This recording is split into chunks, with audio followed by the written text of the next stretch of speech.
Look around. The world is loud, restless, drowning in its own noise. And most people drown with it, talking to be seen, moving to be noticed, filling every silence as if stillness were something to be afraid of. But here is what they do not realize. The more noise they create, the less control they actually have. Because real strength was never built in constant reaction. It was built in restraint. The ones who are truly grounded, truly focused, truly unmovable, rarely need to announce themselves. They are not rushing to respond, not desperate to explain, not pulled in every direction by every passing thought. There is a quiet discipline in them, a kind of inner order, and it keeps them steady in a world that is constantly shaking. Today, we explore 4 dimensions of that discipline, not as philosophy, but as practice. And for each one, we will answer the question that matters most. Where in your actual life do you use this? Part 1. The mind that filters. Where to use this? When your thoughts are running faster than your life. The mind moves fast, faster than most people realize. One moment, everything is calm.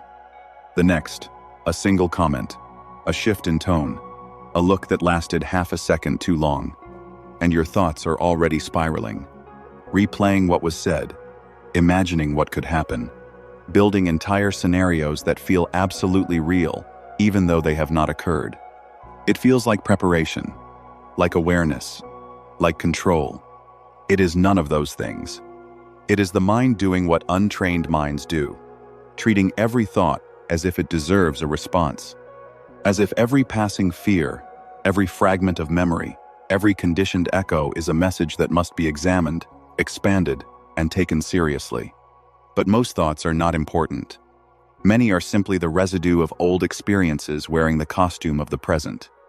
And yet we hold on to them, analyze them, give them weight they were never meant to carry. That is where the exhaustion begins. Not from doing too much, from thinking about too much that does not matter. The Stoics did not try to silence the mind. They learned to filter it, to decide, in each moment, does this thought deserve my attention, or is it simply passing through? Because when everything feels urgent, the mind becomes a place of constant tension, always reacting, always adjusting, always bracing for something that is not even real yet. Where to use this today? The next time your thoughts begin their familiar spiral, the replaying, the imagining, the catastrophizing, pause. Do not fight the thought. Do not analyze it. Simply ask, is this thought useful right now? Or is it just familiar? If it is not useful, notice it and release it.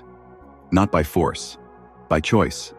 That single practice, repeated quietly over days and weeks, begins to change the entire atmosphere of your inner life. Part 2. The words that carry weight. Where to use this? In every conversation, where you feel the urge to explain, defend, or fill the silence. When the mind is scattered, speech becomes scattered too. Words start flowing without direction, not because there is something meaningful to say, but because silence feels uncomfortable. People speak to fill gaps, to avoid being overlooked, to defend themselves before they are even challenged. And over time, this constant output dilutes the value of everything they say. When everything is expressed, nothing stands out. There is a subtle difference between speaking with intention and speaking out of impulse. Most people never notice it because the habit forms early. A thought appears and almost immediately, it becomes words. No pause, no filter, no reflection. But when you slow that process down, when you feel the impulse rise and simply wait, something unexpected happens. You realize how much of what you were about to say was not needed at all. Where to use this today? In your next difficult conversation, the one where you feel misunderstood, or defensive, or eager to prove something, try this. Say less than you think you need to. Not less than is true. Less than is necessary. Allow more silence than feels comfortable. And notice what happens. The person across from you will often say more, reveal more, show you more of what is actually happening. And what you do say, having been chosen rather than reflexed, will land with a precision that a stream of words never achieves. There is an old observation that has survived centuries for a reason. We have 2 ears and 1 mouth, so that we can listen twice as much as we speak. This is not just about communication. It is about understanding that wisdom arrives through reception, not through expression. Part 3. The attention that builds. Where to use this? When you start many things and finish few, or when progress feels impossible despite constant effort. The energy that was once scattered across endless thoughts and unnecessary words does not disappear when you reclaim it. It gathers. It begins to collect in one place. And that place becomes your attention. Most people never experience what sustained attention actually feels like, because their focus is constantly pulled in different directions. A little here, a little there. One idea followed by another. One distraction layered on the next. It creates the illusion of movement without real progress. Because when focus is divided, effort is divided. And when effort is divided, nothing gets the depth it needs to grow. Marcus Aurelius wrote, "The happiness of your life depends upon the quality of your thoughts." He understood that quality in thought, in work, in relationship, is not achieved by doing more. It is achieved by giving what you are already doing the attention it actually deserves. Where to use this today? Choose one thing, one task, one relationship, one practice that you have been approaching with divided attention. And for the next hour, give it only that. No switching, no checking, no parallel processing. Notice what becomes possible in that hour that was never possible before. This is not a productivity strategy. It is a way of honoring what you have chosen with the only thing that can make it real: your full presence. Epictetus said it plainly. If a person gave away your body to some passerby, you'd be furious, yet you hand over your mind to anyone who comes along. Attention is not infinite. Every thought you engage with costs something. Every distraction accepted is a choice made against what matters. Begin to treat your attention as the finite, precious resource it is. And watch what changes in the quality of everything you direct it toward. Part 4. The emotion that passes. Where to use this? In every moment of anger, insecurity, or fear before you speak or act. Controlling thoughts is learnable. Measuring words is learnable. Focusing attention is learnable. And then emotion arrives. Not the quiet kind that passes gently. The kind that rises fast and insists. Anger that demands a response. Doubt that whispers until it shouts. Fear that creates urgency out of something that may not be real. This is where things stop being theoretical. Because it is easy to be measured when nothing is testing you. It is far harder to remain steady when something lands directly. Emotions are powerful, but they are also temporary. They rise, they peak, they fade. The problem is that in the moment, they do not feel temporary. They feel like commands. They create a sense that something must be done right now. And the easiest way to satisfy that urgency is to act on the feeling before examining it. Where to use this today?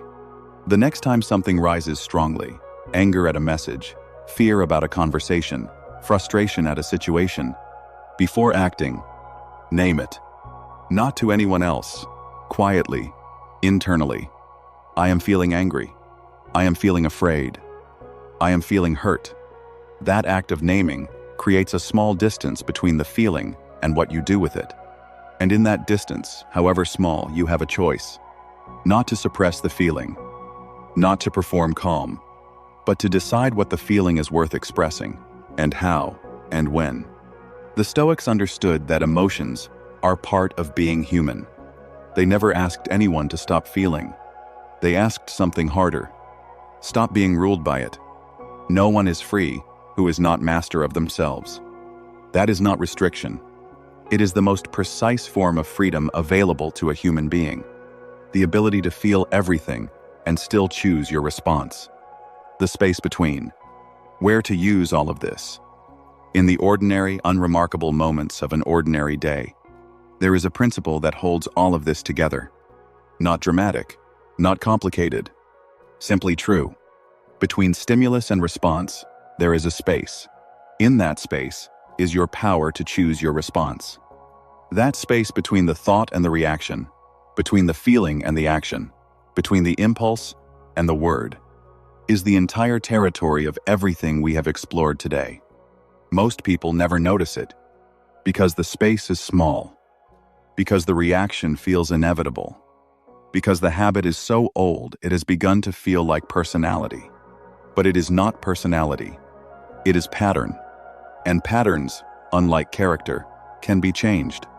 Where to use this? Specifically, when a message arrives that triggers something, use the space. When a conversation turns difficult, use the space. When you are about to speak from frustration rather than clarity, use the space. When a thought arrives, dressed as an emergency, use the space. When your focus drifts for the 10th time, use the space. When your focus drifts for the 10th time, use the space. When you feel the pull toward unnecessary noise, unnecessary reaction, unnecessary explanation, use the space, closing the quiet that builds everything.